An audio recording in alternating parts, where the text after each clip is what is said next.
Alors, bienvenue. Alors aujourd'hui, on est heureux de vous présenter le cadre d'action biologique du Canada.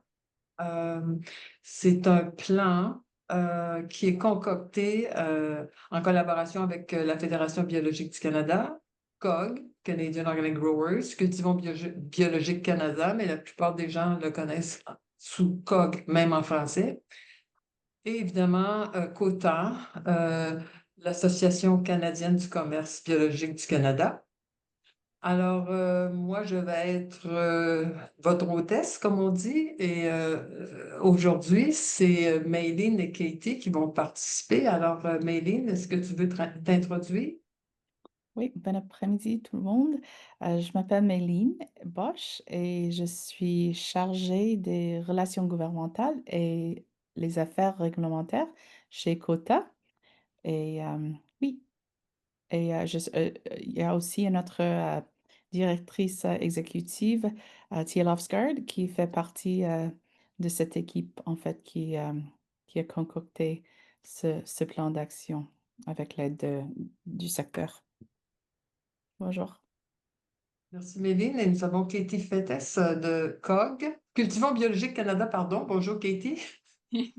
Bonjour tout le monde, merci Nicole. Je m'appelle Katie Ferres et je suis directrice des politiques et de la recherche chez Cultivons Biologique Canada ou en anglais c'est COG.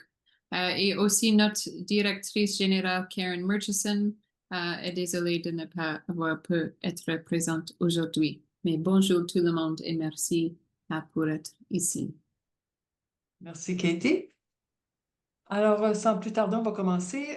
On espère que la présentation va durer environ 30 minutes parce qu'on veut laisser beaucoup de place aux questions et aux discussions et à vos commentaires. Est-ce que tout le monde voit bien l'écran, j'espère? Tout le monde entend bien? On commence? Bon, alors, c'est un plan qui a été préparé par ce qu'on appelle aujourd'hui l'Alliance biologique canadienne. Alors, l'Alliance biologique canadienne, c'est vraiment COG, Cultivons Biologique Canada, COTA et la Fédération FBC. Alors, on travaille, nous avons signé un protocole d'entente il y a maintenant 3 ans. Alors, on se réunit à chaque mois pour travailler ensemble, conjuguer nos forces, parce que chacun dans notre secteur, on développe des parties différentes de l'industrie. Alors, on met nos énergies ensemble et vraiment, notre but commun, c'est de développer l'agriculture biologique au Canada. Alors, c'est l'alliance que nous formons. Alors, le plan d'action biologique, ça fait déjà longtemps qu'on y pense. Ça fait 2, 3 ans qu'on en discute. On avait énormément de recommandations, plus d'une centaine. Et là, on a essayé de rationaliser pour simplifier la chose parce que c'est plus facile à vendre quand c'est plus simple aux instances gouvernementales, finalement. Alors, le plan d'action biologique, c'est vraiment une feuille de route stratégique pour la croissance du secteur biologique canadien. On veut harmoniser les efforts du secteur, du gouvernement et de toutes les parties prenantes impliquées dans la croissance de l'agriculture biologique parce qu'on a des objectifs communs, des objectifs de commerce, des objectifs environnementaux à mettre en force. C'est un outil qu'on veut utiliser pour influencer les politiques, garantir les investissements et vraiment affirmer le rôle du secteur biologique dans le système alimentaire canadien. Ça, c'est vraiment un des aspects qu'on veut vraiment souligner. Et évidemment, c'est un plan fondé sur la résilience climatique, la sécurité alimentaire et les opportunités économiques. Alors, on le sait, nous, on croit évidemment que le biologique a beaucoup à offrir et c'est pour ça qu'on prépare un plan vraiment pour promouvoir le biologique canadien. Pourquoi maintenant? Alors, ça fait un certain temps, on a travaillé ensemble, on a longuement discuté, et puis aujourd'hui, surtout, on vous présente ce plan-là parce qu'on veut votre opinion sur les recommandations de ce plan-là. On veut vraiment que ça reflète les besoins et que ça serve le secteur. Alors, c'est pour ça qu'on vous consulte. Puis pourquoi maintenant? C'est qu'on veut accéder des marchés cibles en pleine croissance notamment en Europe, dans la région Indo-Pacifique et au Canada. C'est que vous allez voir dans notre présentation, les concurrents étrangers ont mis des politiques de soutien à leur secteur biologique respectif et le Canada n'arrive pas à l'achever peut-être de ces programmes mis en place ailleurs. Donc, ça nous désavantage pour accéder au marché en croissance. On veut saisir l'occasion d'engranger des milliards de dollars en revenus agricoles, accroître et diversifier les exploitations, élargir l'accès des consommateurs aux aliments biologiques et aussi, surtout, contribuer à atteindre les objectifs du Canada en matière de commerce, de climat et de sécurité alimentaire. On veut soutenir les agriculteurs et les entreprises canadiennes en stimulant la production biologique nationale, en réduisant la dépendance à l'égard des importations et en répondant à la demande croissante d'aliments produits localement. On veut demeurer compétitif face aux principaux partenaires commerciaux qui ont des stratégies plus développées et des investissements plus solides, comme on a vu dans les programmes nationaux de nos concurrents, des pays concurrents finalement, et renforcer la résilience face aux changements climatiques, aux fluctuations du marché, aux incertitudes commerciales et aux défis liés à la chaîne d'approvisionnement. Alors, dans le fond, c'est que l'agriculture biologique, ça combine beaucoup d'aspects, des aspects environnementaux, des aspects de commerce. Et le plan vise à développer de façon cohérente la production et le marché et les cadres de soutien politique. Parce que si on augmente la production sans développer le marché, la production va retomber. Vous le savez, là, je pense que je n'apprends pas grand-chose à personne, mais je veux juste répéter un peu les principes qui nous guident. Si on développe les marchés sans stimuler la production, le marché va tourner à vide. Et tout ça, ça doit se faire avec un encadrement gouvernemental adéquat. Alors, on veut vraiment monter ces trois piliers, ces trois aspects-là de la croissance en même temps. Alors, Méline va maintenant vous parler un petit peu du marché, justement. Méline? Merci, Nicole. Et en fait, juste pour continuer, on voulait juste vous situer avec le contexte actuel. Le secteur biologique a connu un des plus grands taux de croissance dans tout le secteur agricole et ça continue. Quand on considère les 5 dernières années, on a eu une croissance de 53%.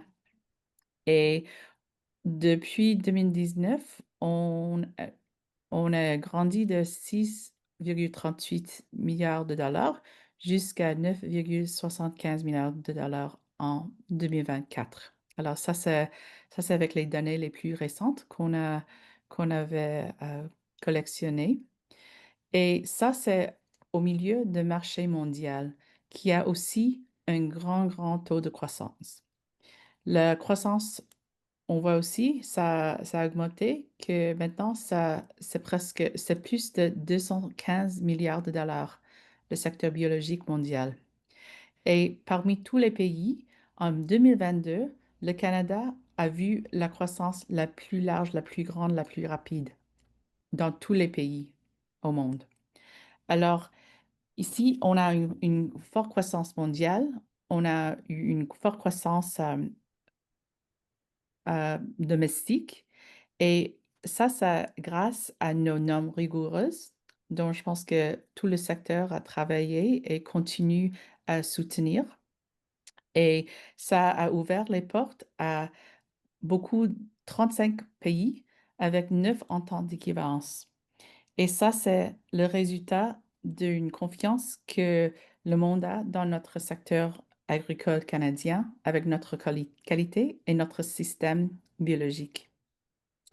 Alors, de l'autre côté, si on regarde la demande des consommateurs, euh, l'AAC a effectué une étude en 2023 et ces résultats viennent de cette étude. Alors, 55%, alors plus de la moitié des Canadiens, ils recherchent les aliments bio activement. Et plus qu'un tiers des Canadiens disent qu'ils achètent souvent ou toujours. Alors, qu'est-ce que ça veut dire? le bio, ce n'est plus un secteur niche. Ça devient vraiment courant et c'est quelque chose dont on devrait continuer à soutenir et prendre plus attention. Aussi, 60% des Canadiens acceptent de payer davantage pour le bio et c'est parce qu'ils voient des avantages, qu'il s'agisse de la santé, du niveau écologique, quoi que ce soit, ils vont voir des avantages. C'est sûr que ces dernières années, avec l'inflation, on a vu un peu de diminution, mais on voit encore beaucoup de consommateurs qui voient les avantages. De l'autre côté, on n'a pas cette même tendance avec la production canadienne. On a vu depuis ces 5 ans que ça a ralenti. Pendant ce temps où on a eu la croissance énorme avec ce que les consommateurs demandent, on a eu seulement une hausse de 3% des producteurs biologiques au Canada. Et en fait, un déclin de 3,5% de la superficie. C'est le temps, en fait, d'augmenter les investissements et de ne pas aller en arrière. Qu'est-ce qu'on voit ici aussi? C'est qu'on a une opportunité à saisir. C'est quelque chose dont on entend parler du gouvernement fédéral, provincial, euh, tout ça, que on essaie de voir où est-ce qu'on peut voir des opportunités pour développer le Canada, notre économie et assurer le bon-être et bien-être de nos citoyens. Alors, le bio, ça présente une solution et une opportunité. Prochaine diapo, merci. Et quand on regarde au niveau de la politique nationale, le Canada, on est vraiment le seul parmi les plus importantes nations agricoles au monde à ne pas avoir une politique pour développer le secteur biologique. Et comme ça, on a un soutien pour le bio, mais c'est limité quand on compare avec euh, le, ce que l'importance du bio au Canada. Par exemple, aux États-Unis, euh, alors ça, je donne quelques résultats.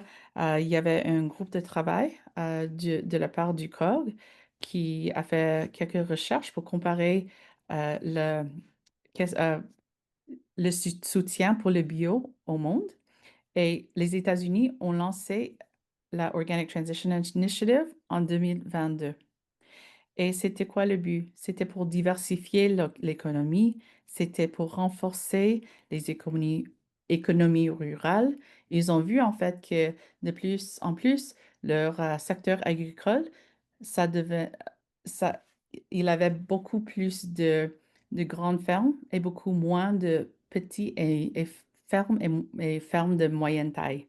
Et ils ont vu que, en fait, le bio, ça pourrait s'assurer qu'il y aurait plus de diversité avec ça et qu'ils pouvaient rester sur la ferme et contribuer plus et avoir euh, une bonne économie, en fait, pour les régions rurales.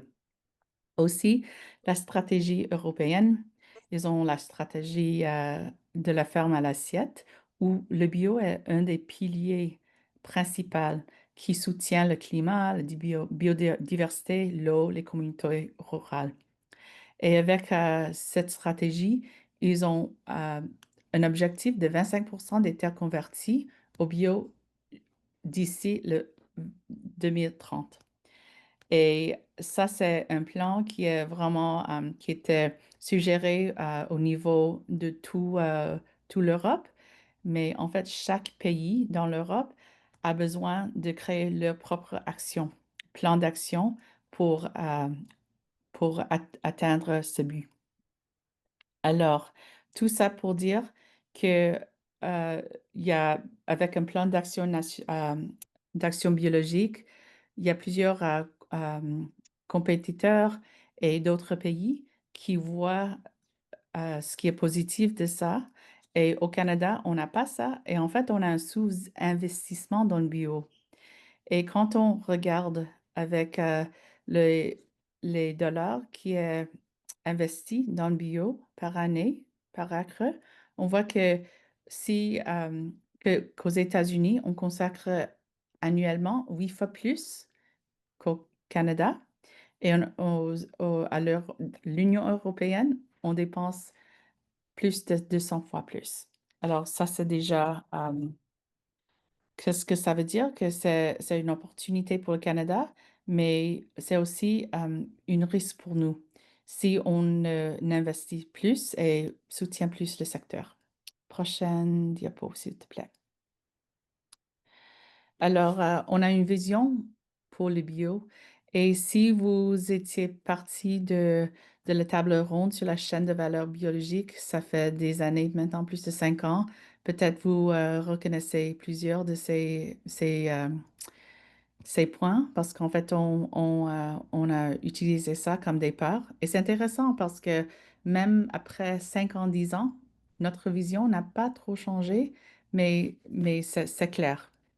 Alors, ce qu'on voit, on visionne que le secteur biologique canadien est une composante majeure du système alimentaire et agricole canadien, que les agriculteurs et agricultrices biologiques gagnent leur vie de manière équitable et que c'est une pointe importante pour l'innovation environnementale et climatique et que le système canadien est reconnu mondialement comme le meilleur de sa catégorie au niveau de l'innovation environnementale et climatique aussi, et que le secteur de la transformation biologique est florissant.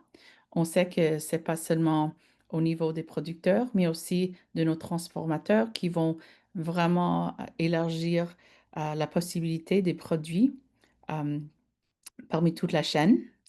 Les aliments biologiques sont accessibles et abordables pour tous les Canadiens.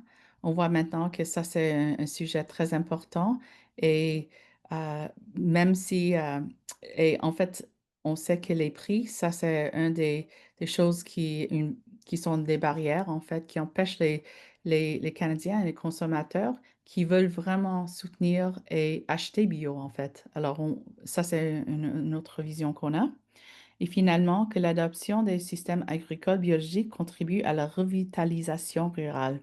Alors ça, c'est important aussi. C'est pas juste, c'est pas juste au niveau des consommateurs, des producteurs, mais vraiment toute la région et tout un secteur et de l'économie. La prochaine diapo, s'il te plaît.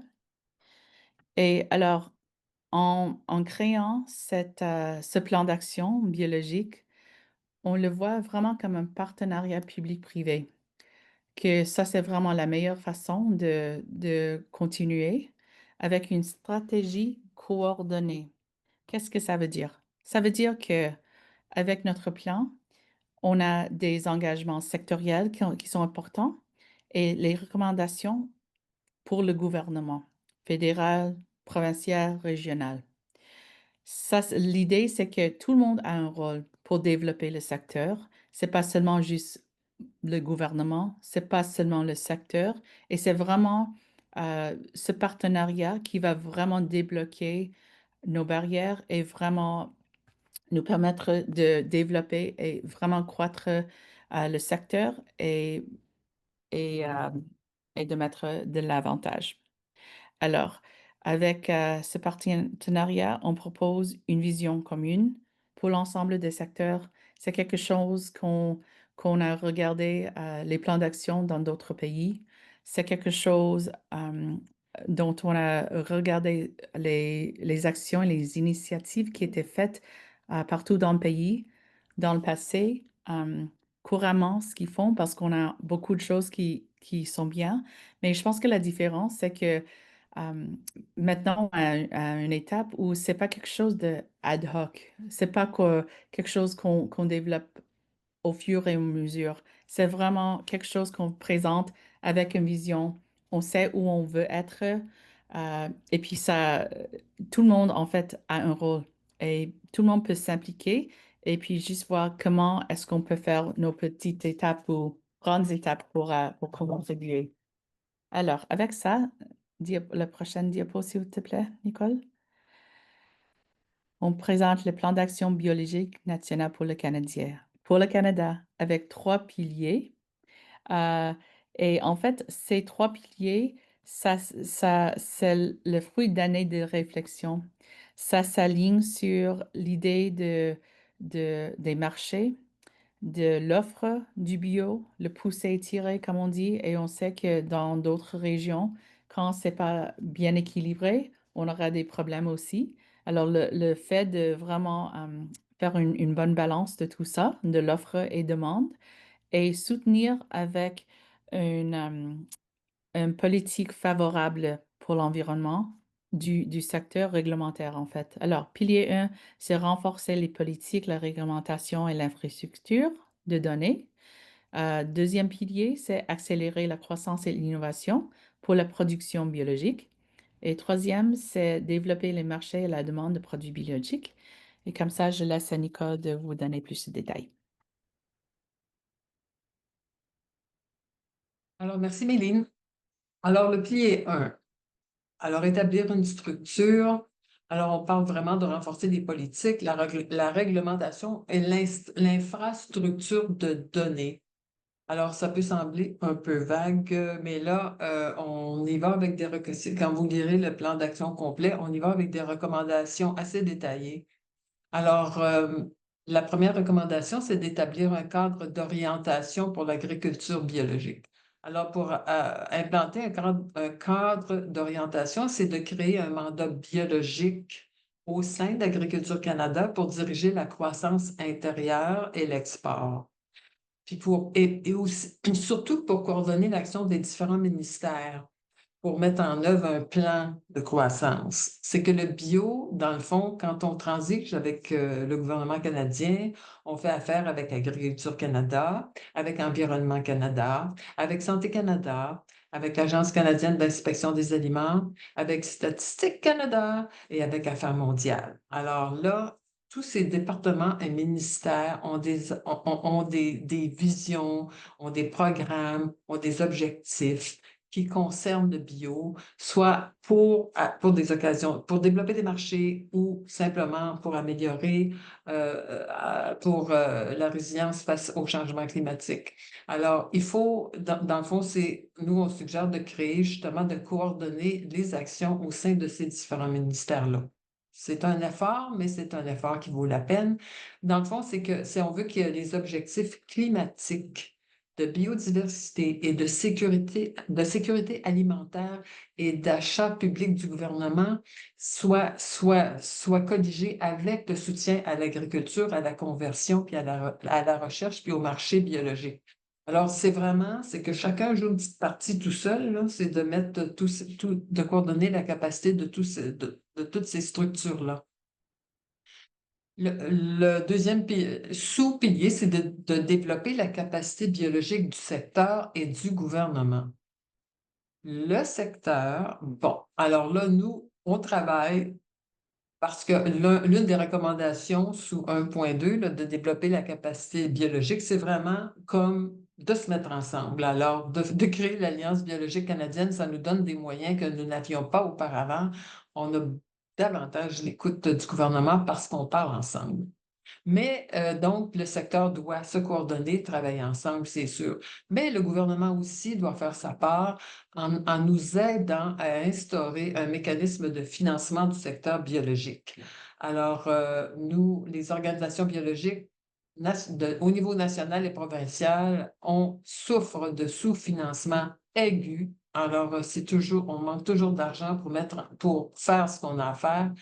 Et on voudrait un mécanisme de financement qui puisse soutenir notre croissance. Parce que depuis la création du bio, c'est l'industrie qui a poussé le bio sans que le gouvernement investisse vraiment.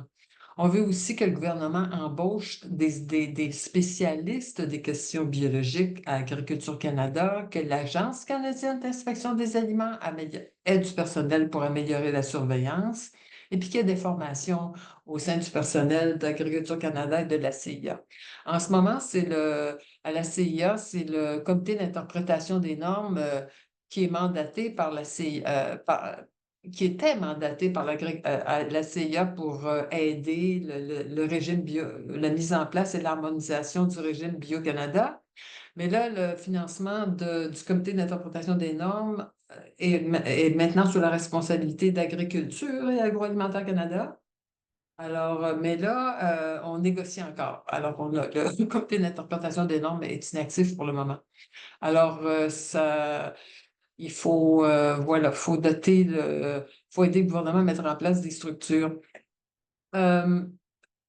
Là, 1.3, lancer une stratégie de données biologiques. Bon, ben, on n'a pas vraiment de base de données à l'échelle nationale comparable à la base de données sur l'intégrité biologique des États-Unis.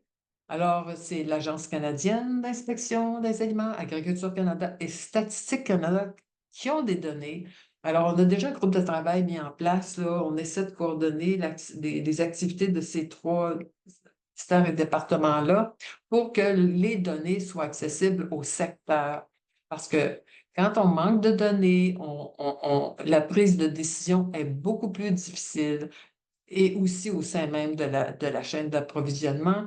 Et puis nous, quand on veut défendre, on veut promouvoir le bio au niveau gouvernemental, ben, on manque de données. Alors, c'est difficile et la collecte de données est devenue une des grandes priorités. Ensuite, ben, parce que c'est ça, on veut des données biologiques complètes sur la production, les chaînes d'approvisionnement, les marchés, la main-d'œuvre, le commerce, assorties d'un financement durable du système de données. C'est beau de ramasser des données, mais il faut les entretenir. Le sous-pilier 1.4, c'est de moderniser le cadre réglementaire biologique. Alors là, nous, on recommande vraiment une loi biologique autonome au sein et une expansion du régime Bio-Canada pour améliorer l'accès au marché et puis harmoniser le régime Bio-Canada avec les régimes biologiques des autres juridictions. On demande aussi à ce que les autres produits comme les textiles, les cosmétiques, les aliments pour animaux de compagnie et les produits de santé naturelle soient régis sous une loi biologique. Alors, parce que ça crée de la confusion chez les consommateurs, le biologique, à un moment donné, ça devient une appellation assez floue. Et évidemment, on veut que toutes les provinces et tous les territoires aient des règlements intra-provinciaux.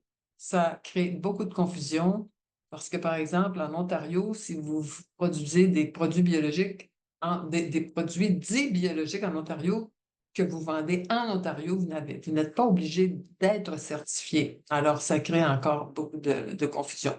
Et enfin, dans le cadre de la structure, disposer de normes biologiques pertinentes, à jour et fiables. Bon, ben, la Fédération ne peut que plaider sa cause. Alors, trouver le financement pour la révision des normes à chaque 5 ans, c'est toujours un défi. On voudrait qu'il y ait du personnel, au moins une personne à temps plein sur le maintien des normes biologiques. Ça ne serait pas du luxe.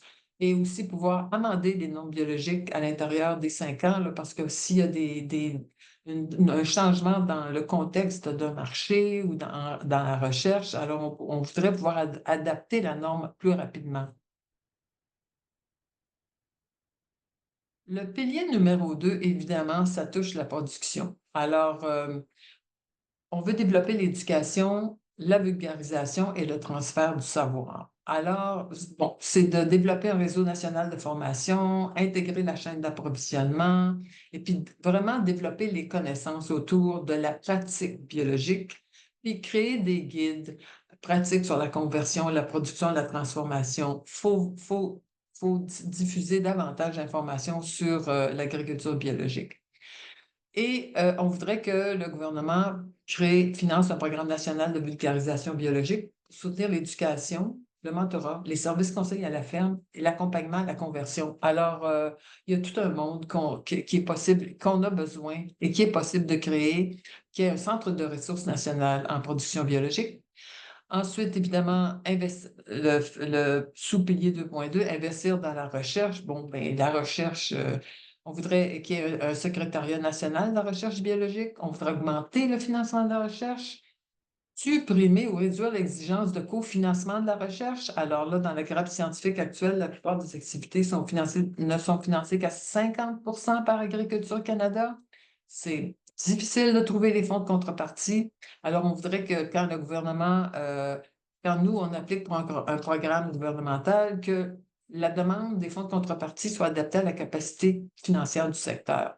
On voudrait aussi effectuer une revue scientifique complète de la recherche biologique. Alors, c'est ce qu'on est en train de faire dans le cadre de la grappe scientifique. Et puis, investir dans des essais biologiques à long terme. Alors, il y a beaucoup à faire au niveau de la recherche.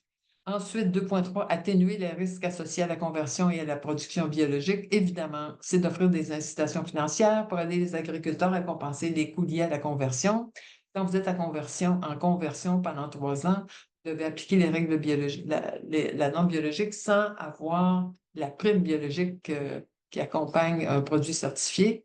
Alors, on voudrait aussi de l'assistance pour couvrir les frais de certification biologique, simplifier le processus de certification pour le rendre plus accessible aux fermes diversifiées de petite taille. C'est compliqué. Les petits producteurs là, qui produisent 30 sortes de fruits et légumes, c'est compliqué.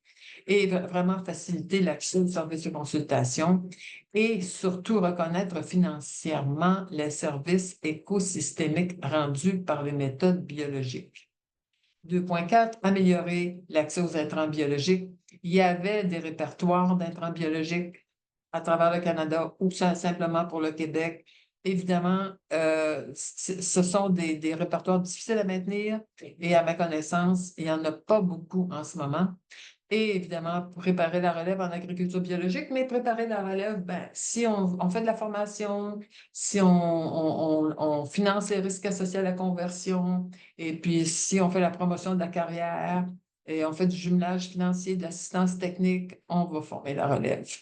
Le troisième pilier, c'est au sujet du marché mêlé. Merci, Nicole. Et en fait, le troisième pilier, c'est les marchés. Alors, ce qu'on veut créer, ce sont des conditions commerciales pour que la production a des marchés plus stables et prévisibles pour les produits biologiques. Alors, ce que ça veut dire, c'est qu'on veut mettre en place des mécanismes de financement pour les activités de développement des marchés. On voit qu'il y a ces types de mécanismes qui sont dans d'autres juridictions. Alors, ça va vraiment aider. Augmenter la capacité de transformation et investir dans les systèmes alimentaires régionaux et la collaboration dans la chaîne d'approvisionnement pour élargir l'accès au marché. Souvent, on voit avec les bio, c'est que avec la production, c'est la transformation qui est la barrière pour vraiment pouvoir développer le secteur. Sensibiliser les consommateurs à la valeur de la certification biologique. Alors, ça, je pense que c'est quelque chose, surtout avec toutes ces nouvelles marques qui s'introduisent, avec beaucoup d'informations qui est là, les consommateurs, ils commencent à perdre les raisons pour le bio. Et en fait, normalement, on voit que les gens, quand ils connaissent le bio et les systèmes biologiques, qui sont sensibilisés et en fait, ils vont acheter plus de bio. Mobiliser le commerce de détail pour accélérer les ventes de produits biologiques. On sait que ça, c'est une des, euh, des parties qui sont les plus difficiles, en fait, à en travailler. Et parce que c'est beaucoup plus complexe, tout ça. Mais ça, c'est très important et on a entendu que ça, c'est un des principaux, les principales manières de débloquer euh, euh, quelques, quelques barrières. Renforcer l'achat public et privé de produits biologiques. Ça, c'est une des manières euh, où on a plus de contrôle, en fait. On a vu, par exemple, au Danemark, où ils ont beaucoup d'investissements ou des politiques qui assurent euh, que l'achat public et privé dans les restos, avec les cuisines, dans les institutions, que vraiment ça a augmenté les produits biologiques et aussi promouvoir les exportations biologiques grâce à la collaboration. Alors ça veut dire collaboration avec le gouvernement, avec des différents acteurs dans la chaîne de valeur. Et la prochaine diapo, s'il te plaît. Alors, on voulait juste donner un peu le survol sur les prochaines étapes. Alors, on voit vraiment trois tranches dont on a parlé. Alors, il y a le développement de cette stratégie qu'on a pour le plan biologique. J'espère que ce n'est pas la première fois dont vous l'entendez parler de ça. On a commencé en fait de travailler là-dessus en 2022. Vraiment, on a pris des idées de plusieurs sondages et d'autres travaux avant. Et en août, on a lancé notre première consultation publique. Maintenant, depuis ce temps-là, on a parlé avec plusieurs intervenants, avec le gouvernement. On a sollicité plus d'idées. Et maintenant, on est à la deuxième consultation. Et la date d'échéance pour ça, c'est le 3 octobre.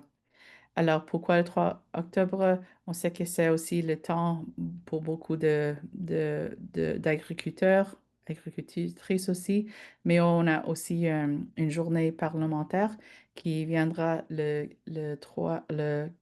4 novembre et ça, c'est une bonne occasion en fait où on aimerait lancer ce plan d'action euh, à la fin d'octobre, début novembre. Et aussi, juste noter que ce document est pérenne, en fait.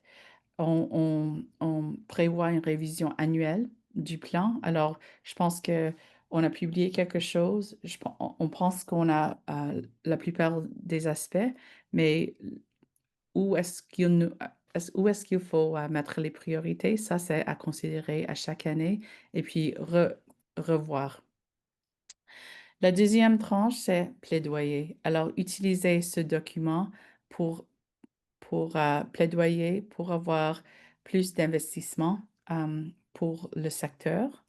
Alors, on avait déjà parlé de ça en 2023, 2024 et plus récemment, parce qu'on a eu d'autres ébauches et brouillons, 2025. Et on continue de parler avec nos, euh, le gouvernement et nos élus. Et on va continuer au niveau local, régional et fédéral. Et ce que ce cadre ou ce plan d'action nous permet, c'est de vraiment, quand on parle des priorités, on peut se situer avec qu'est-ce qui se passe avec le secteur et regarder avec la mise à jour, qu'est-ce qu'il faut faire et comment est-ce que le bio, comment est-ce que euh, ça fonctionne avec ce qui se passe avec l'économie et le gouvernement et les consommateurs et tout ça en même temps. Le troisième tâche, c'est le plan de travail.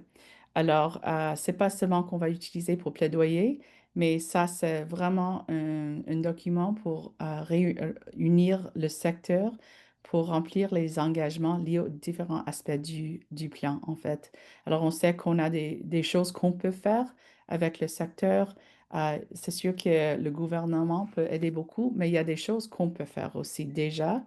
Alors, avec ça, on peut s'attendre l'année prochaine à d'autres activations et d'autres possibilités de se réunir pour coordonner la chaîne de valeur pour travailler là-dessus. Prochaine diapo, s'il te plaît. Alors, on s'est rendu en fait au sondage et je pense que c'était déjà dans le chat et puis on peut le partager ensemble. Ça, c'est quelque chose qu'on a essayé de concocter avec plusieurs rétroactions avant et on pense qu'on a quelque chose qui est assez large comme plan. Mais ce qui est important, c'est que le secteur que vous soit même si vous êtes du gouvernement, de l'industrie, si vous avez une entreprise, que vous êtes une ferme, quoi que ce soit, que vous voyez dans le plan. C'est très large. Ça se peut que vous n'avez pas des commentaires pour tout le plan, mais on espère au moins que vous voyez à quelque part dans ce plan. Et avec ça, on vous invite en fait de nous partager votre rétroaction. Qu'est-ce que vous pensez du plan? Est-ce qu'il y a quelque chose qui manque? Est-ce qu'il y a quelque chose qu'on doit ajouter? est-ce que c'est quelque chose, est-ce qu'on a vraiment indiqué ou est-ce qu'on a euh, identifié les mesures qui vont être plus favorables pour la croissance de la production biologique ainsi que les marchés? Où sont les priorités? À ce moment-là, qu'est-ce qu'il faut qu'on fasse? On sait aussi que euh, toutes les régions, toutes les provinces, toutes les entreprises ont des différentes perspectives selon leur situation. Selon votre situation, qu'est-ce qui est le plus important? Alors, la date limite pour ce sondage, ça prend peut-être 10 minutes pour le compléter, c'est le 3 octobre. Alors, on vous invite à avoir votre opinion. Prochaine diapo. Et ici, juste nos contacts. Je pense que Nicole a dit qu'avec l'Alliance, on a on a des choses qui sont plus dans nos fiches, en fait, qu'on travaille chaque jour. Mais on vous invite à soit de la production, du marché, euh, du règlement et tout ça, le cadre de nous contacter. Et avec ça, merci aussi pour tout ce que vous avez fait et toute votre participation. Je pense que déjà le fait que le bio est rendu à cette étape, c'est grâce à vous, à vos secteurs. Et le secteur, et on vous invite de, de continuer à développer le secteur avec nous. Merci. Nicole? Merci, Méline. Alors là, je pense que vous ne voyez plus mon écran. Avez-vous des questions? On est bien ouvert à vos commentaires. On n'a pas besoin de cognac pour ça. On va les écouter quand même. Excusez pour ceux qui ne sauraient pas, c'est une chanson qui dit qu'on est bien ouvert à vos commentaires. C'est vous payez le cognac. Bon, excusez-moi. Nicolas? Oui. Ben, Philippe, si tu veux y aller, ça ne me dérange pas. Vas-y, Philippe. Non, non, vas-y, c'est bon. Ben, en fait, ce que je comprends, c'est que ce document-là va être déposé au gouvernement fédéral Oui. pour obtenir un soutien. Dans un premier temps, une écoute. Hein? On peut espérer déjà une écoute. Puis du financement de la part. Est-ce que le gouvernement fédéral a sollicité le secteur bio à déposer un plan d'action? Est-ce que c'est une initiative là, de l'Alliance biologique canadienne? Est-ce que le gouvernement fédéral s'attend à recevoir un plan d'action comme ça? On a rencontré déjà, il y a 2 mois, le sous-ministre, M. Darren Sampson. On a rencontré le ministre. On rencontre la semaine prochaine la directrice réglementaire AAC. C'est qu'on rencontre régulièrement des décideurs politiques. Et puis, c'est parce que quand on a commencé à développer ça, ils nous disaient: Waouh, vous en avez des affaires! Ça fait que là, on nous a dit, si on voulait avancer, qu'est-ce qu'il faut mettre en place maintenant? Allez-y par étapes. Parce que là, quand on arrive avec on veut ça, on veut ça, on veut ça, je suis étourdi. Alors là, nous, là, avec c'est M. Hanson, Lawrence Hanson, il nous a dit, il nous a dit, mettez une priorité. Quelles sont les 2, 3 premières affaires que vous devez faire pour que le domino pour le domino se tombe, là? Et là, évidemment, ce qui est venu, ce sont les données. Parce que le secteur, premièrement, a besoin de données pour se développer, parce qu'un transformateur, ben, s'il ne sait même pas où trouver ces ingrédients, c'est un problème. Et puis aussi, comme j'ai dit tantôt, quand on veut promouvoir le bio, il y a combien de producteurs au Canada? Ah, il y en a à peu près ça. Ils produisent quoi? Ben, à peu près ça, puis à peu près ça. Alors, c'est donc, ce on nous recommande, on nous écoute, puis on nous recommande comment nous y prendre. Mais de notre côté, c'est qu'il faut accélérer les choses parce que le secteur bio, on a remarqué qu'il y a une stagnation, là.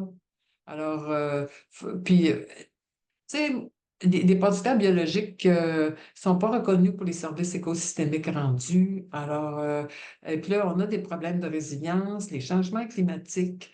Avec l'histoire des tarifs, on a beaucoup l'aspect de la sécurité alimentaire, la souveraineté alimentaire. Les gens veulent acheter des produits canadiens.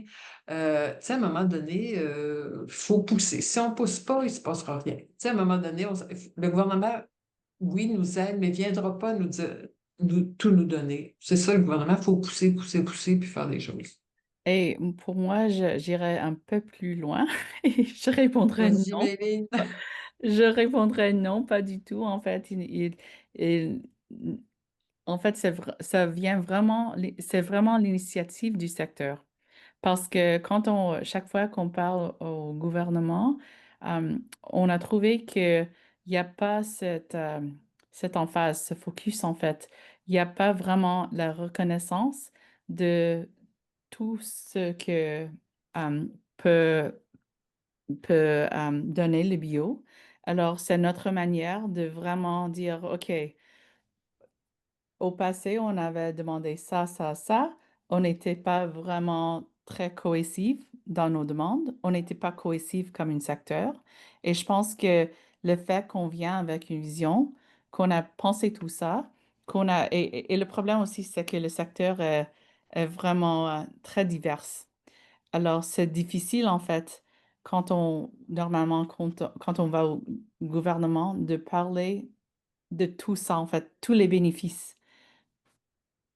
Vraiment, il y a beaucoup et c'est difficile d'en parler. Alors, venir comme un secteur avec un plan, une vision fixe, cohesive comme ça c'est l'initiative de l'Alliance.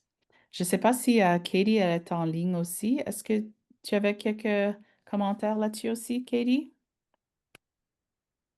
Si, I agree. Je suis d'accord avec ce que tu as dit, Méline. C'est une initiative par l'Alliance biologique canadienne, mais c'est suite au succès des plans d'action biologique mis en place dans d'autres juridictions. Alors, de notre recherche, c'est temps pour le Canada à faire la même chose, juste pour être en ligne avec les autres.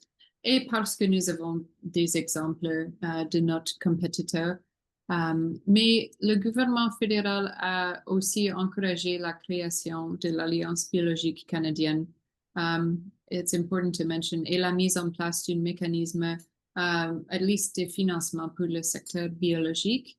Alors, nous pensons que cet plan ou cette stratégie, c'est comme the next step from here, avec des idées concrètes de ce que nous voulons que le gouvernement fédéral a fait pour avancer le secteur. Oui. Merci. Question? Moi, j'en aurais une, dans le fond. Allez-y. Attendez une petite seconde, je vais juste la retrouver. Dans le fond, Une seconde. dans, Seconde. oui, dans ce que je voyais, là, il y avait 35 équivalences avec d'autres pays. Moi, j'ai une interrogation sur ces équivalences-là. C'est quoi les pays, dans le fond, qui... attends une minute. Votre langue n'est pas détectée. Désolé.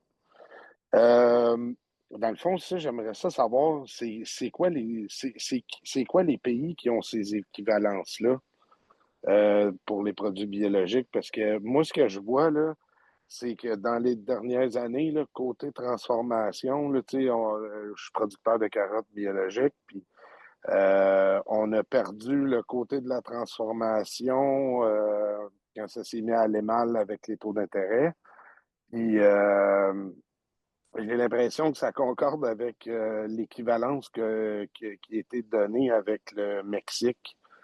Puis, tu sais, dans le fond, le Mexique, il est toujours moins cher. Ils ont des différences de salaire d'à peu près 14 de l'heure versus nos employés à nous. Puis, c'est un peu ça que j'ai comme interrogation, tu sais, dans le fond. Si on est pour faire des recommandations, est-ce qu'on pourrait dire quand vous donnez une équivalence, assurez-vous que les normes salariales soient équivalentes dans un autre pays. Ça, j'aimerais ça vous entendre là-dessus. OK. Alors, ce que j'avais compris, c'est plutôt une question de comment on décide euh, avec quel pays on aura les ententes et pas seulement Ben, les ententes lesquelles. sont pas déjà, il y en a pas déjà qui sont déjà établies. Si, en fait, on a 9 ententes avec 35 pays et 37, 5, c'est parce que l'Union européenne, c'est déjà une. Puis il y a le OK. Costa Rica, le Japon, le Mexique, le Sud-Corée, en fait, ça c'était le plus récent. La Suisse, le Taïwan, l'Angleterre ou la Grande-Bretagne et les États-Unis. Alors, ce sont les 9. OK. Euh, euh, Normalement, quand on décide avec les ententes d'équivalence, il y a toute pas une consultation, mais il y a toute une considération quel produit, euh, en fait, ça vient des deux pays. Est-ce que Canada peut le fournir? Est-ce que les autres pays sont intéressés? Est-ce que c'est quelque chose qu'on peut faire? Et puis après, il y a toute une comparaison de pas seulement les standards, mais aussi comment ça va être, comment est-ce que je dis, C'est le renforcé. régime, le Bureau Bio-Canada, c'est le Exactement. système réglementaire et les normes qui sont étudiées pour eux s'assurer que le système réglementaire est suffisant pour assurer l'intégrité du label biologique. Exactement. Et il faut assurer que les pays avec on décide d'embarquer avec ça, on a tout le paquet en fait, les standards qui seront comparables et avec le système qui a de renforcement. Um, et il y a tout un comité qui se charge de ça. Mais normalement, si vous avez des idées, vous pouvez les mettre dans votre rétroaction, dans le sondage, mais juste rapidement dire que c'est pas, comment est-ce c'est un processus assez complexe et il Mais y a beaucoup de considérations en fait. aussi, ce que je voudrais OK. ajouter, c'est que ça, ce sont il y a un problème d'équité salariale. Il y a été question d'introduire l'équité salariale dans les normes biologiques canadiennes pour faire en sorte que même si pour vérifier que même pour un produit importé, si les normes sociales et tout pour faire en sorte que les salaires, les conditions de travail des producteurs dans les pays desquels on importe des produits soient conformes aux normes biologiques. Mais là, cet aspect-là d'équité salariale a complètement été mis de côté. Il n'y avait aucune volonté d'avancer là-dedans. Puis en ce moment, les attentes d'équivalence ne comparent pas les conditions salariales entre les pays concurrents. On n'en est pas là. C'est plutôt ce qui est dans les normes et le système de renforcement. Ah, c'est Ça, ça. c'est ce qui est comparé. Christian? Oui. Est-ce que Clémentine ou Christian? Clémentine, oui. Christian, t'étais avant moi. Vas-y, vas-y. Ouais, c'est ça. Ouais, ben c'est à écouter la présentation que vous avez faite. Bon, je connaissais déjà très bien le document puis tous les objectifs, mais c'est quelque chose qui m'apparaît, puis c'est vraiment un point pour discussion. C'est pas du tout une recommandation, là. C'est pour mettre sur la table, discuter. Euh, tu sais, on le sait que les États, l'Union européenne ont fixé 25%, le Japon aussi, 25% de leur surface totale en agriculture biologique. Si nous, on présentait ça avec un seul objectif, on demande au gouvernement de s'engager minimalement à 10, 15, 20, 25% de la surface agricole du Canada en biologique. Un engagement gouvernemental. Euh, et à partir de ça, les moyens pour arriver à atteindre cette cible-là, c'est notre plan d'action. C'est juste ça dans la réflexion, parce que là, on demande une série de revendications à 100 points. Et si ça pouvait se résumer à on veut que le gouvernement s'engage à augmenter les surfaces à X% de la surface agricole canadienne, ben là, à partir de là, le plan devient justifié parce qu'il y a une cible à atteindre, calculable. Fait que c'est dans les interrogations. On n'a On pas pris lève, du... On orientation. l'avait mis ça, on l'avait mis au début, il y a 2 ans. On avait une cible, je pense, de 30 On a commencé avec des cibles. Puis à un moment donné, on ne savait pas sur quelle cible il était réaliste ben, pas d'imposer, mais de viser. Puis après ça, ça se peut qu'on y revienne. C'est un très bon commentaire. Mais on savait pas quelle est la cible qu'on viserait dans le contexte où on est vraiment ben, pas à plat, mais en tout cas où on a vraiment moins de soutien que dans d'autres pays, là. Mais Et, on avait la cible. et je peux juste ajouter qu'en fait, comme secteur, on pourrait, ça c'est une des choses dont on avait parlé, de créer des cibles pour le marché, la superficie ou de, de terre bio, etc. Je pense que ça, c'est à faire comme secteur, mais je pense que je vais inviter Katie parce qu'elle faisait partie de la stratégie pour la agriculture durable et je pense que cette idée de cible pour euh, plusieurs je sais pas, sujets en fait, superficie, je sais pas comment dire, comme GHG emissions, Marché. comment c'était difficile en fait. Alors, Katie, est-ce que tu avais des commentaires sur les cibles? Je pense que établir les cibles au niveau fédéral au Canada est très difficile en général. Euh, dans le processus de développement des plans d'agriculture durable, l'idée des objectifs ou des cibles est difficile pour le secteur à supporter. Et ça, c'est une grande considération du gouvernement. Alors, c'est difficile à obtenir un soutien pour cela, pour le bio. Alors, dans le rapport de notre groupe de travail sur l'agriculture biologique, nous avons élaboré un scénario comme de croissance prévoyant un triplement des superficies d'ici et nous avons comme chiffré les recommandations politiques en conséquence de cet triplement. Alors, je pense que cette approche est similaire à celle du Québec comme double to achieve une cible de double. Je pense que multiplier la situation actuelle est plus facile à vendre que fixer une cible précise à exprimer un pourcentage. Ça, c'est mon expérience. Merci beaucoup. Katie, c'est un bon commentaire. Il est déjà 3 heures.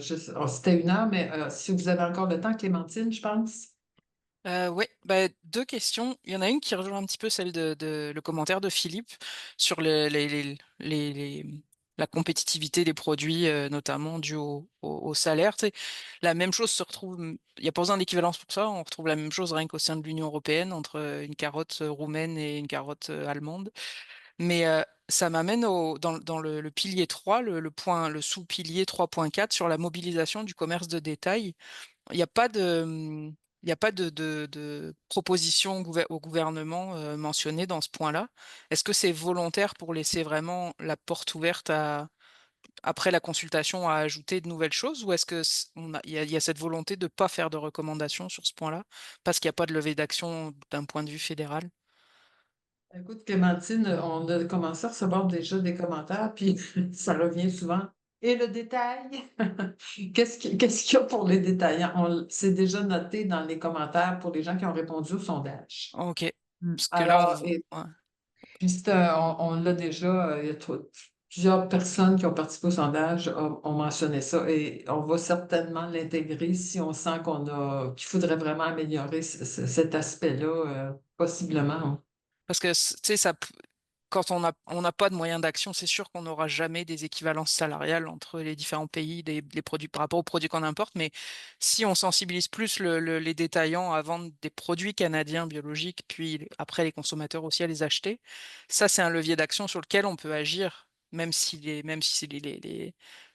le- Mm. les coûts de revient de chaque produit seront toujours différents selon leur pays d'origine. Mais si au moins on a du côté des détaillants une offre de produits avec un minimum de produits canadiens sur les tablettes, ça pourrait répondre à cet objectif-là.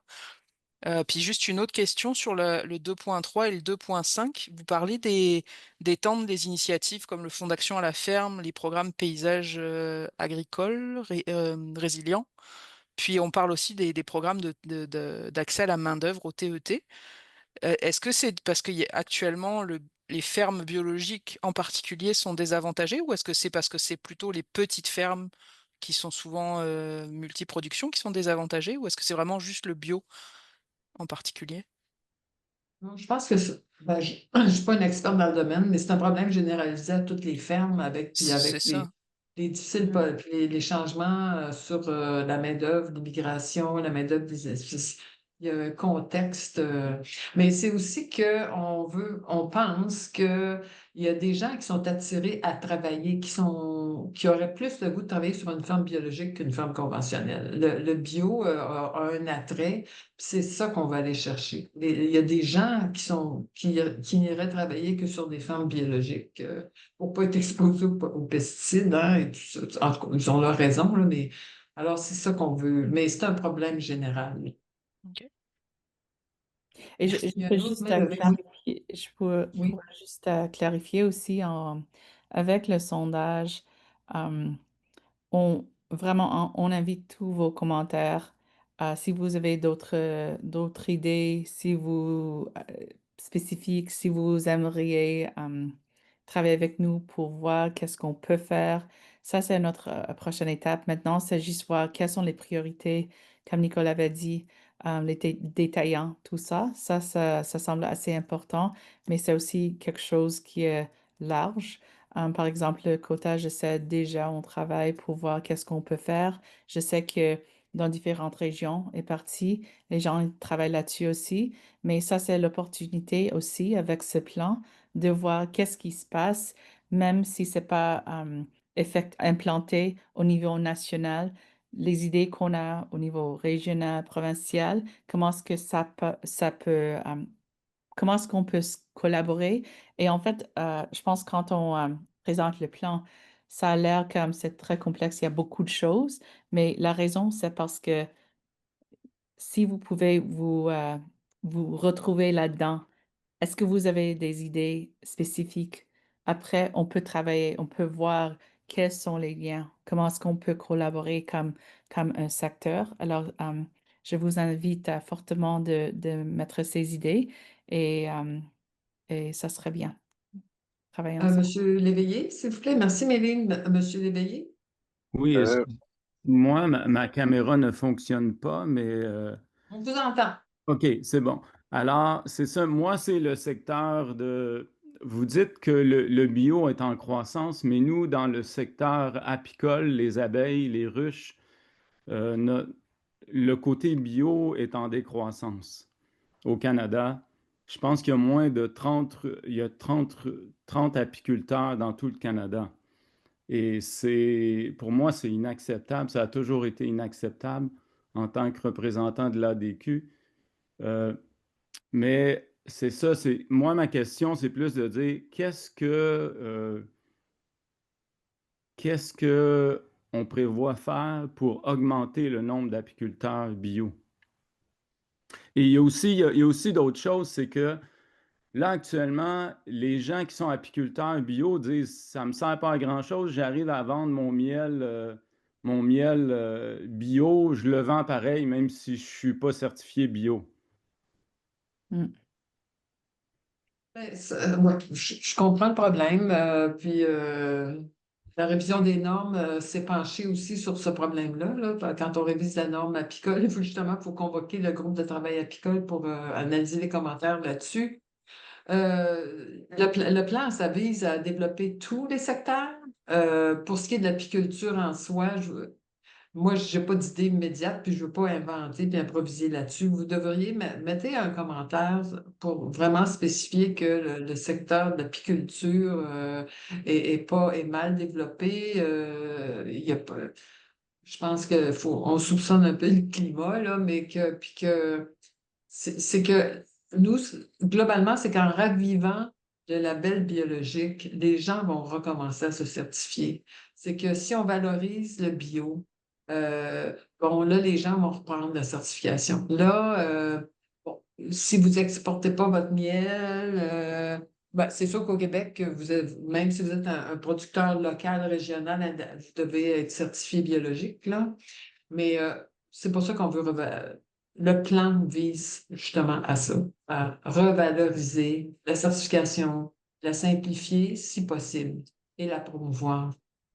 Et juste pour ajouter, je sais qu'Alain, vous avez une question, mais juste pour ajouter en fait que euh, avant, on avait la table ronde sur le bio, secteur bio, et ça, c'était un point de discussion pour beaucoup de ces problèmes qu'on a, parce que la vérité, c'est que euh, notre secteur, c'est tellement large. Alors, il y a plein de différents parties et de travailler là-dessus, c'est difficile, mais je pense que déjà, ce dont s'est rendu compte, c'est que on a besoin de ce dialogue encore. Et le plan, c'est vraiment la façon de relancer et dire, OK, les intervenants dans toute la chaîne, on a des choses en commun, on a des problèmes, des défis, mais aussi des opportunités ensemble. Alors, j'espère qu'avec cela, qu'on va pouvoir commencer à travailler là-dessus. Merci, Merci. Méline. Monsieur Le Guerrier, oui? Monsieur Léveillé, vous aviez quelque chose à rajouter? Non, non, c'est juste que moi, à grandeur du pays qu'on a, tu sais, le Canada, c'est immensément grand et on s'attendrait qu'il y aurait plusieurs centaines d'apiculteurs bio. Ouais. Mais ce n'est pas le cas. Merci pour votre commentaire. Monsieur Le Guerrier, s'il vous plaît. Oui? J'aimerais ça savoir, dans le fond, il y a le code qui était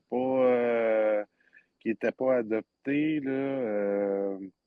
Je me rappelle qu'il y avait une question d'argent, là, qui manquait. Ça en est rendu où? C'est-tu la norme, dans le fond, la norme biologique, qui manquait d'argent, là? Il manquait Ah, ben 175 000 là, on a encore du financement à aller chercher. On a tellement travaillé que moi, je suis responsable d'aller chercher des commanditaires, puis j'avais même pas le temps, mais là, je vais m'y mettre. Il nous manque encore un petit 100 000 là. Mais on va aller chercher. Il faut solliciter les grands producteurs, les firmes. On essaie de contacter les grands transformateurs. Mais Est-ce c'est qu'on une pourrait, question. est-ce qu'on pourrait demander au gouvernement canadien de mettre l'argent? Ben, Ou... ils ont mis, en ce moment, pour le financement de la révision de la norme, bon, on a un budget de 600 000 le gouvernement finance 75. Nous, on doit aller chercher 25 de l'industrie.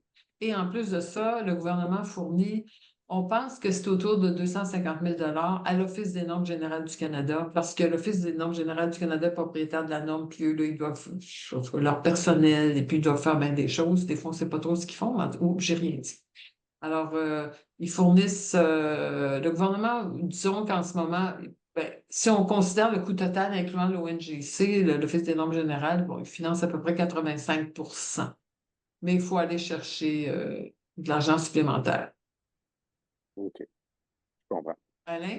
Oui, merci. Oui, bonjour. Il y aurait beaucoup de choses à dire, c'est sûr, sur ce plan-là. Nous autres, comme vous le savez, au Québec, en fait, c'est beaucoup la question de la reconnaissance des biens et services environnementaux avec le fédéral qui compte pour nous. Je pense Ouais. que, étant donné l'historique de collaboration, le niveau d'efficacité, en fait, de collaboration avec le fédéral, le gouvernement fédéral, je trouve que le plan d'action est ambitieux de ce côté-là. On a beaucoup de demandes pour eux.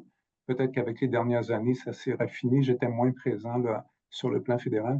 Mais je pense que si on faisait une offensive pour faire reconnaître les biens et services environnementaux par le fédéral, que des enveloppes d'ailleurs qui sont accessibles pour ça, je pense qu'on réglerait bien des problèmes au niveau soit de la production ou de la transformation ou des investissements dans le secteur. Parce que je pense que la clé est là. De vouloir toucher l'ensemble, je pense que c'est vraiment louable, mais comme l'exprimait Christian aussi tantôt, je pense que ça nous prendrait un point de focus où on arriverait. Puis là, ben, je pense que c'était souligné dans l'introduction de tout à l'heure par Méline aussi. On est là-dedans, on est des résilients au niveau climatique, au niveau de l'innovation et tout ça. je pense qu'il faudrait profiter du contexte pour pousser ça de l'avant. Je pense que le plan d'action devrait mettre l'emphase là-dessus parce que, comme je dis, si on veut avoir des résultats à court terme, et je pense qu'à la lecture que j'écoute du Canada actuellement, il y a besoin de cette injection-là de façon très, très rapide si on veut conserver. Méline donnait des diminutions de superficie, des choses comme ça. On a déjà un signal que ça prend quelque chose qui va arriver rapidement. Fait que si on pouvait aller de ce côté-là, c'est sûr qu'au Québec, on serait partant là-dedans. Là. Puis on est déjà avancé avec notre gouvernement aussi. On pourrait en tout cas essayer de faire quelque chose là, qui serait porteur là, à ce niveau-là. On pourrait pas Mais demander ça, au Fonds vert du Québec de participer pour les ventes? ouais, mais des fois, le gouvernement du Québec n'aime pas financer des affaires fédérales. C'est ça le problème. Je Mais comprends, mais on est dans deux niveaux de juridiction. Mais au sujet du commentaire d'Alain, le problème qu'on a eu, c'est que oui, le gouvernement, avec son cadre, a mis en place le cadre son cadre de référence, voyons comment on dit ça en français, le framework, pour le partenariat canadien pour l'agriculture durable. Puis ils ont mis du financement pour les services écosystémiques, mais c'est pour ceux qui les adoptaient. C'était pas pour ceux qui le faisaient déjà. Le gouvernement s'est dit, on n'a pas besoin de les convaincre, ils le font, eux autres, là, les belles pratiques pour la santé des sols. Alors, c'était vraiment pour ceux qui adoptaient des nouvelles choses. C'est eux autres qui recevaient les fonds. Eux autres, Alors là, il faut vraiment convaincre faut faire une offensive justement pour on va solliciter la conversion puis maintenir ceux qui le font en place, là, ceux qui sont certifiés, qui aient des services. C'est tout à fait ça. Au Québec, on a été pris là-dedans depuis plusieurs années avec le PAD. Là, dans les 3 dernières années, on reconnaissait juste les gains environnementaux. Maintenant, on veut reconnaître les gains qui sont faits et qui sont récurrents chaque année. Fait que je pense que c'est ça. Il faut voir qu'il y a probablement une porte ouverte là, qui pourrait permettre de donner du poids à ce plan-là. Parce qu'après ça, si on réussit à obtenir des résultats sur ce point-là, je pense que là, la faisabilité du reste du plan d'action serait plus viable, je pense. Lancer l'engrenage avec ça, là, ouais. Mais Mm.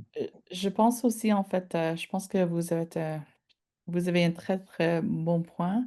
Mais je pense que le problème maintenant, c'est que euh, au, au gouvernement fédéral, euh, cette bénéfice avec l'environnement, c'est pas aussi reconnu. Alors ça, c'est le problème.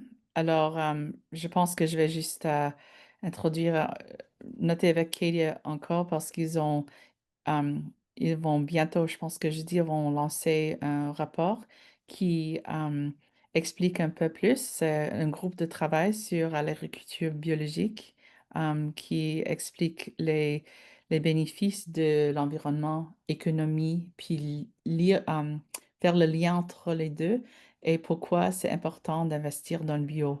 Alors, je pense que, comme vous avez dit, c'est important qu'on continue à plaidoyer sur ce fait. C'est tellement important et on voit ce qui se passe au niveau climatique globalement au Canada, ce qui se passe. Mais vu que le gouvernement, il y avait tellement une emphase sur l'économie, on travaille, ce qui est bien avec le bio, c'est on peut travailler sur plusieurs tranches en même temps, plusieurs chemins. Et ce que je peux dire, c'est que, comme vous avez dit, si vous avez cette reconnaissance au Québec, si on peut collaborer et avec les rapports comme COG a, cr- a fait en fait, qu'ils ont lancé ces études, puis avec Québec où vous voyez vraiment cette croissance, cette reconnaissance, euh, les programmes et les politiques que vous mettez, je pense que vraiment ça peut aider au niveau fédéral. Et je pense que dès qu'on a cette reconnaissance, que je pense est vraiment critique, les autres parties vont faire plus de sens aussi. Maintenant, le problème, c'est que c'est l'économie. On vise sur l'économie maintenant parce qu'il y a cet aspect aussi, mais le fait de vraiment augmenter cet bénéfice et cette reconnaissance au niveau fédéral, c'est très important aussi. Je sais pas, Le, Kelly, rap- tu fais quelque chose?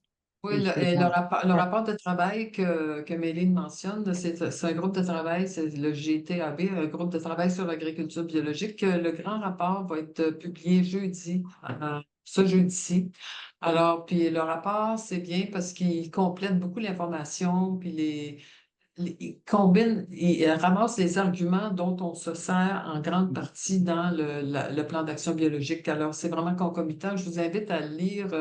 Il y a une belle version française, toute traduite. Puis ça fait, je pense, Cog a passé 2 ans là-dessus. Katie peut le confirmer, là. C'est un rapport qui relie les résultats scientifiques, les résultats écosystémiques, et puis qui propose utiliser ces bénéfices-là pour améliorer l'agriculture puis développer le bio. Katie, je Mhm. m'excuse, j'ai peut-être parlé à ta place. Non, tu peux le dire mieux en français, mais la reconnaissance de la contribution de l'agriculture biologique et du secteur biologique au développement durable, économique, environnement et social, oui, ça doit être fait au niveau fédéral. Et comme le souligne Méline, nous publions, et Nicole, nous publions ce rapport cet jeudi. Alors, c'est le but du rapport pour certaines. Mais c'est pourquoi nous devons aussi nous adresser à Environnement et Changement climatique Canada. Alors, ce n'est pas seulement l'agriculture et agroalimentaire Canada, c'est aussi les autres. Et c'est possible que nous pouvons chercher le financement aux d'autres places, not just at AAC, AAC. Alors, nous présentons ce mécanisme comme un moyen d'atteindre simultanément plusieurs objectifs politiques. Alors, oui, c'est environnementaux et climatique et la biodiversité, mais aussi c'est économique et commerciaux. Alors, il s'agit pas seulement mais c'est tout. Alors, ça répond donc aux besoins actuels dans ce moment. Et nous souhaitons aussi collaborer avec vous, Alain, sur ce besoin grâce au travail que vous avez accompli. Et aussi, finalement, le gouvernement fédéral nous a également fait savoir qu'il souhaitait entendre l'avis des provinces. Alors, il affirme que le Québec accorde une priorité à la durabilité, mais que les autres, ce n'est pas la même chose. Alors, nous devons donc également dialoguer avec les autres provinces pour avancer this approach dans plusieurs provinces, et ça va au niveau fédéral. Merci, Katie. Est-ce qu'il y a d'autres questions? Alain, là, t'as encore la main en l'air, là, comme Ouais, ça, là? un dernier commentaire, c'est ça. Oui. Pour l'étude qui va sortir jeudi, on parle bien, c'est ça, celle faite en collaboration avec l'Université Laval, c'est ça? Et C'est bien ça. Avec beaucoup d'universités aussi, Oui, beaucoup de chercheurs. d'autres universités, parfait. Puis, ben, moi, comme c'était dit, nous autres, ben, vous l'avez compris, on va avoir une attention particulière pour le point 2.3 du plan, en fait. Puis, je vais retourner au libellé pour qu'il soit bien clair, pour qu'il nous fasse une bonne porte, un bon terrain pour partir là, nos demandes puis nos actions par rapport à ça. Merci pour vos commentaires. Est-ce qu'il y a d'autres commentaires ou questions? Il est 3h21. Vous êtes pas mal patient. Vous êtes durable et résilient. Merci beaucoup. Alors, s'il n'y a pas d'autres questions, on va ajourner la session. Demain, l'enregistrement, si vous voulez partager l'enregistrement, va être disponible là, à Info Bio. Là, on va faire circuler ça. Puis jeudi, on va aussi faire circuler le communiqué de presse de COG pour annoncer le rapport du groupe de travail sur l'agriculture biologique qui est vraiment intéressant à lire. Merci beaucoup. Très bien. À merci bientôt. beaucoup. Merci. Soumettez vos commentaires. Merci.